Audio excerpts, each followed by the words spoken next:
After a week of sleepless nights and hitting refresh on vote tallies until our thumbs fall off, we can finally step back and start to process what just happened. So here to help me out with that is one of the smartest journalists out there, host of the Mehdi Hasan show on Peacock, Mehdi Hasan. Mehdi Hasan, welcome to the show, man. It's so great to have you on. Larry, thanks so much for having me. What a crazy week. It is such a crazy week. And I wanted to ask you, because I know you became a citizen recently, but I love how you still kind of maintain an outsider's perspective, you know? What does this week look like to you? Does this feel like a system that's like broken and in need of a makeover, or are we the envy of the world? Like how?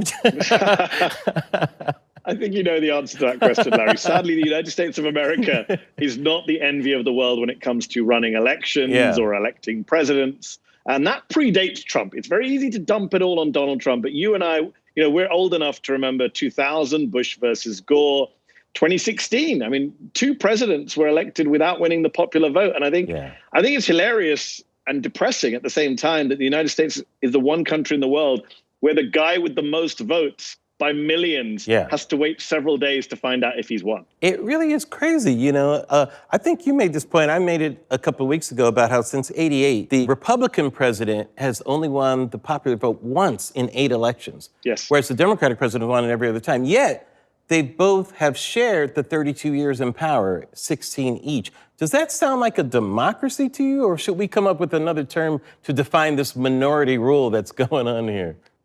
It is. You put your finger right on it. It is minority rule across the board.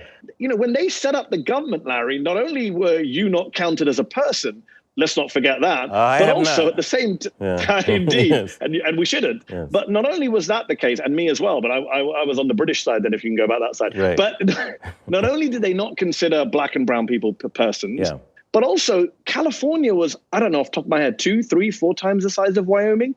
Today, it's what, 30, 40, 50 times the size? It's ridiculous, right? You have this huge imbalance where people in some of these states like California are completely unrepresented. Nobody cares about what's happening in California. And yet all of our focus this week is on, a bunch of swing states, your Georgia, your Arizona, your Nevada, et cetera. And it's just the whole system is skewed against, quote unquote, the majority, the will of the people. I heard Donald Trump saying for years, oh, the American people have spoken. Well, they spoke and we didn't listen to them in 2016. They spoke in 2000. Al Gore, we didn't listen to them. The court chose George Bush as the president. And this time around, of course, that was Donald Trump's plan. Master Bond villain. He laid it out very clearly.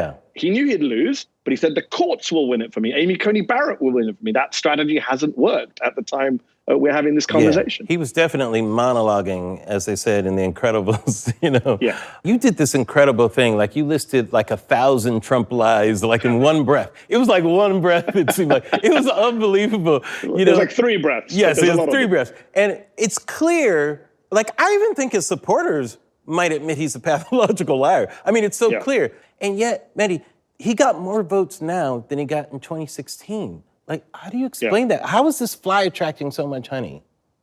I mean, I would argue it's not honey that he's That's attracting. true. But, That's true.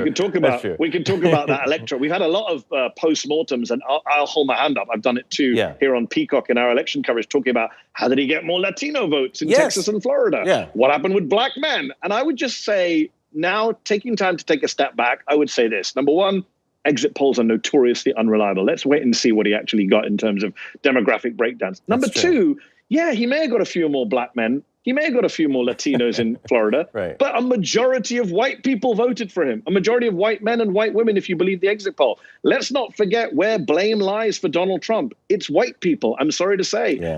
I'm a Muslim, Larry. I spent last 20 years being told, sort out your community, condemn extremism. Where are the moderate Muslims? Why is the Middle East so messed up? Well, it's time for our white brothers and sisters to say, what is going on in our communities? Why are so many people voting for a sociopath? Why are they saying openly anti-democratic things? Why is racism back in fashion? There's a serious accounting that has to be done. The only true thing, Larry, that Donald Trump has ever said in his life was he said, I could shoot someone in Fifth Avenue and I wouldn't lose a voter. And I think we've seen that this week. Fact. That was true. Absolutely. Fact. There's also repudiation of the left that goes beyond the cult of personality of Trump, that is steeped in this hatred for what they feel is an America that is running away from what they think America is. Yes. You know what I'm talking about. And it comes 100%, out in some 100%. issues too. What do you mean get rid of cops? What do you mean destroy capitalism? Do you think any of these types of things helps people to, kind of hold their nose and vote for Trump? Or it's like, no, they're not holding their nose, Larry. They're breathing in. We're way past nose pegs and holding noses when you're voting for the guy who's encouraging white supremacy from the White House. Exactly. And we shouldn't move away from that. Yes. I think we too easily move on from it. It's not normal, as you say, for someone like this to be re-elected. Well, to get a second, to go for re-election and get this many votes and this much support. And I think, there is an argument. We know that the left enjoys circular firing squads. We know that. We know that the right have message discipline and get behind a neo-Nazi and will do whatever has to be taken to win. But the Democratic Party put up its most moderate candidate of all the guys and all the women who ran in the primaries. Joe Biden was the most quote unquote moderate. They picked him. Let's not go after this is about the left. This is, that's nonsense. Let me ask. But let me just jump, Larry, very, very briefly, just on that. The left and the right. We often talk about far left, far right, putting pressure on the center. Let's be clear. The far left wants healthcare for all. The far right wants Nazis. They're not the same. Just to be clear for our viewers watching. Well, in fairness, they might want healthcare for Nazis. In fairness. Maybe. Nazis need healthcare. They want them to be able to march. They're going to need that. Let me ask you this, also from a global perspective. Do you think Trump has done irrevocable damage to U.S. prestige? Was that something that was already on its way? I know you've intimated some of that. But I do believe, even with our faults, which we have a lot, America still was the country that a lot of, other countries look to, at least for leadership. Yes. Americans for a long time have kind of been under an illusion on how the rest of the world sees their politics in particular. I've been living here 5 years, and I often say, the major reason you get away with this craziness of not having healthcare for everyone, of having guns in their masses on the streets, is because unfortunately, you don't really have an international context. So people don't realize this is not normal. I have to say to people, you know that no one else runs their elections like this. You know that no one else has gun laws like this. No one else has a healthcare system like this. You have to keep pointing that out, that this is, when we talk about American exceptionalism, yes, it's exceptional in a bad way when it comes to healthcare and gun laws and democracy, sadly.